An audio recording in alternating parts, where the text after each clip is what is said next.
Every single November, he is the voice of my discontent. He is Joel Klatt, getting set to call Ohio State at Michigan. How are you, Joel?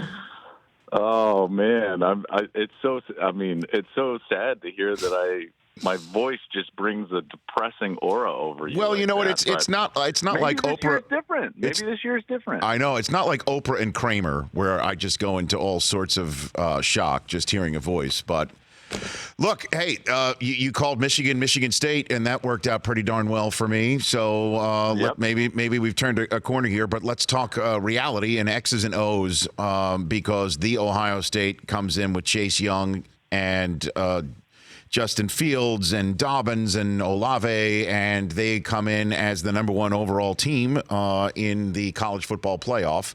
Do you think, let's start with that, is that's a proper ranking for Ohio State, Joel?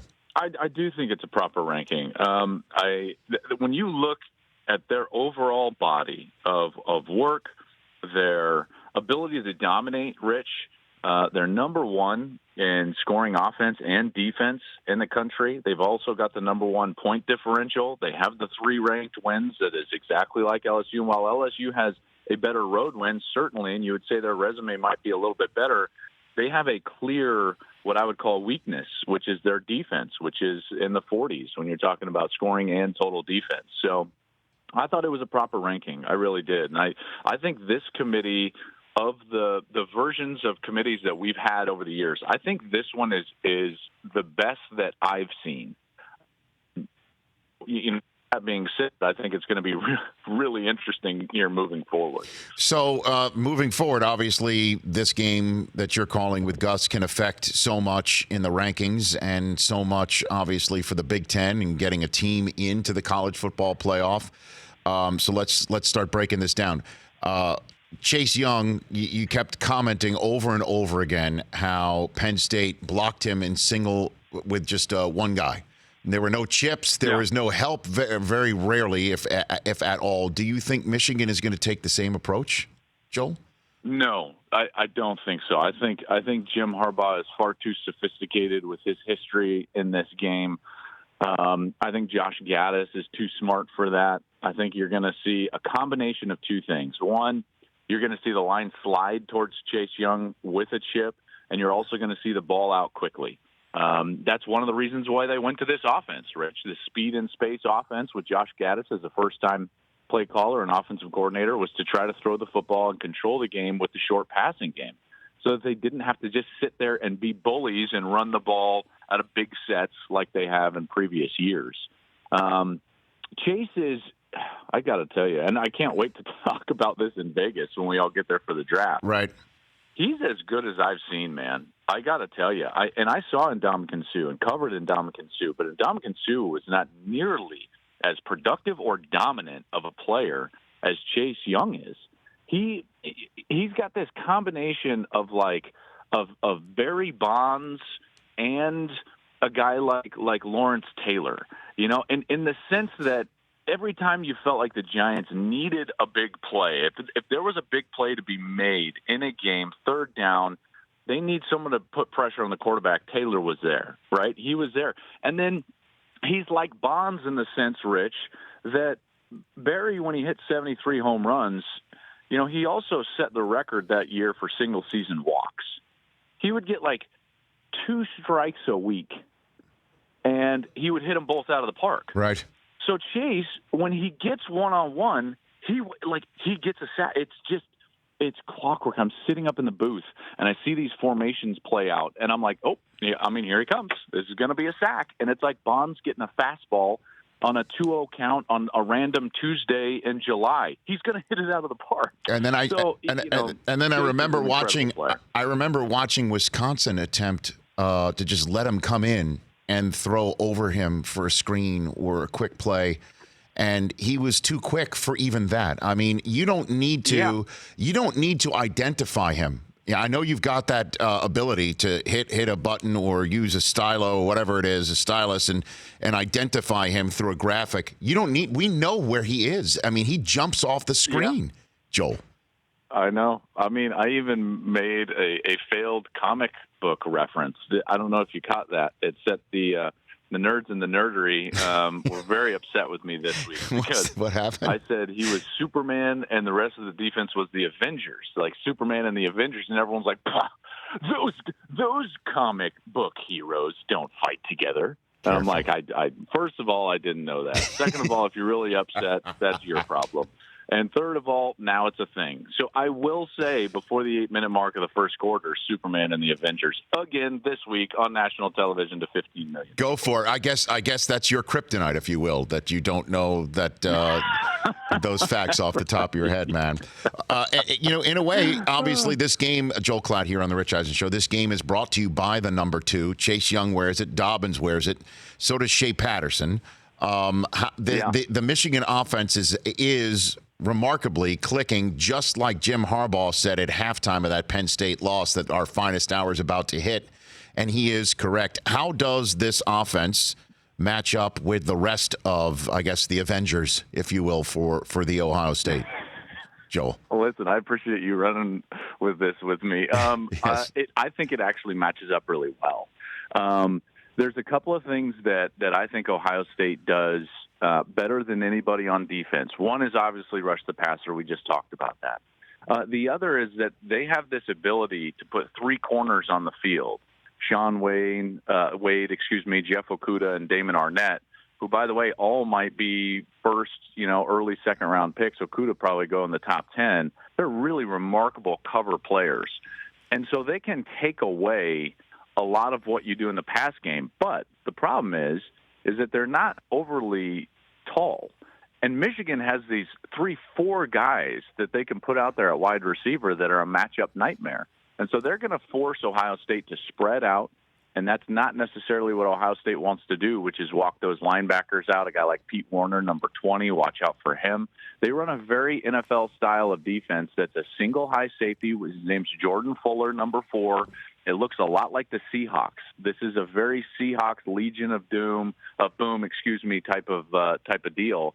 And yet Michigan has, at least in my estimation, the type of personnel that can threaten them because they can spread everything out, try to run the football that way, slow down the pass rush. They've been doing that with Hassan Haskins and Zach Charbonnet, and then ultimately try to control the game with the short passing game. And if they can do that, they'll neutralize the rush of Chase Young, and then they can potentially get those DBs frustrated and maybe allow for a shot later with those tall wide receivers. Well, last year's game, the offense was thoroughly inefficient, kept getting 3 and out and putting its defense back out there, and Don Brown's defense got sliced up, crossing routed to death. And and the guy who came up with that game plan is now the head coach, with Justin Fields at the top of his game in a Heisman groove. How will it be different this time, or might it not, when Justin Fields gets out against the Michigan defense this time about, Joel? Well, Justin does not throw the ball nearly as well as Dwayne Haskins does. And I would argue, if you're a Michigan fan, if you're you, Rich, right?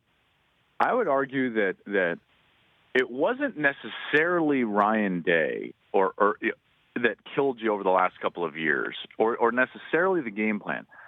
I could make a really strong argument that Don Brown's kryptonite was actually Dwayne Haskins.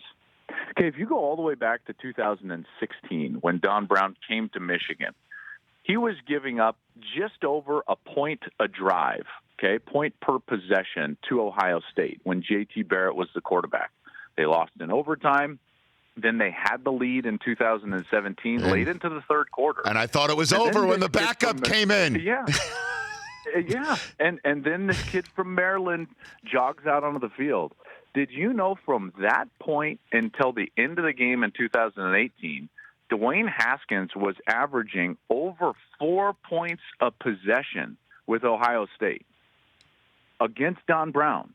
So you could make a strong argument that it was the passing ability, the pocket presence, the ability to distribute the ball from the pocket that Dwayne Haskins had that was actually what killed Michigan. And now you're going back to what I would deem as more of a J.T. Barrett style of offense with Justin Fields. Now I think he throws it a little bit better than J.T. Barrett, but Michigan has changed their defensive structure, I would say, fairly drastically. One of the things that you'll see in primary passing downs, if you get in a second and long, third and long, here's what you'll see from Michigan. 4 defensive ends on the field as the defensive linemen. They'll have 1 linebacker, and then they'll have 6 DBs. They run what's called bracket coverage. Okay, so bracket coverage eats up all the crossing routes. So they have changed structurally specifically for Ohio State and Ryan Day, and I can't wait to see it all play out. I think the one thing that you got to be wary of if you're a Michigan fan is Justin Fields' ability to run the football, because that's, I think, the great equalizer, and he showed that last week. I guess what Michigan needed to do was have Dwayne Haskins take a selfie with a fan, Joel. That'd have been the way to keep him off the field. I had no idea that was a possibility. Oh, that's too good. Hey, man, and by the way, let's revisit. Last time you were on this show, you dropped that nugget that based on your knowledge and your conversations that the Washington Redskins coaching staff and the front office was split over Dwayne Haskins. You received a ton of heat about that, and sure enough, Jay Gruden and the Redskins parted ways within about 10 days. So I give you kudos for your information, Joel, on that front. I try not to just throw things out willy-nilly. Right. You know what? I appreciate, again, you coming on here and saying all that. So last one for you. There are other games. You've got LSU, Texas A&M, Oklahoma State, and the Iron Bowl. Give me the spot where you think the result might be surprising most. I think Oklahoma State has a great chance against OU. OU's defense has struggled in the back half of the season, even though they've made some critical plays in these last 4 games that they've played, all possession games. The one thing I think that they struggle with is tackling, in particular, really agile, athletic players. And Chuba Hubbard is the nation's leading rusher. He's a sensational player for Oklahoma State. And even though they've got a backup quarterback in Drew Brown that's going to start for them, I think Oklahoma State has a real good chance in that game against OU. And keep in mind, OU has been sneaking by the last 4 games. They've won all of those 4 in one possession fashion. And Jalen Hurts has had to take more and more responsibility of the run game. In fact, he set season highs in attempts from the quarterback positions in rushes in every one of those 4 games. He went 19 rushes, then 22 rushes, then 27 rushes, and last week 28 times he toted the rock. So I'm a bit concerned with Jalen Hurts and his workload over the last 4, and Chuba Hubbard is quite the player. So watch out in that Bedlam game. Well, I'll tell you what, wouldn't it be remarkable if it comes down to choosing 1-loss Alabama or 1-loss Jalen Hurts to make the final spot in the college football semifinal? That would be incredible. I mean, that's possible, unless, although, of course, if they both miss, right? If they both miss, they're going to play each other in the Sugar Bowl. That would be amazing, wouldn't it? If they both miss. Yeah. But both could hit if the Maize and Blue take care of business on Saturday. That could be possible too, Joel Klatt. I love it. Forever a fan at heart. All right, I won't even ask you what you think's going to happen. You're not, who you think's going to win. All right, I'll do it. What do you got for me? What do you think's going to happen Saturday? I can't resist. I'm not going to tell you that. Okay. I'll tell you on Saturday night. All right, man. Just be gentle is all I request. Just be gentle, okay, Joel? I will tell you this. Mm-hmm. If Michigan pulls it off, Gus is going. The whole press box is going to blow up. Gus is going to lose his mind. Well, I mean, he does. He is from the great state of Michigan, so I know. That's right. I know he's got a little bit of. I'm not saying bias, but he's just from the state. I mean, that just goes without saying. But he's also, man, you guys are a great listen. You really are. You have to send him. I appreciate that, Rich. I really do. Send him my best. I can't wait for this draft season. It's going to be an interesting draft season, isn't it? Yeah. You know what? Let's do this, Joel. When we know what the college football playoffs looks like, let's get you back on here and we'll start looking over the steering wheel, because by that point we'll know who won the Heisman, and maybe a little bit better if Tua is going to be in this mix, and Chase Young, and so on and so forth. Let's have that conversation. Love to. Appreciate it, bud. Safe journey. Have a great Thanksgiving. Right back at you. That's Joel Klatt. He and Gus Johnson and the rest of the Fox college football crew will be in the big house Saturday. For more of The Rich Eisen Show, tune to Audience Channel 239 on DirecTV for free on BR Live or download The Rich Eisen Show app.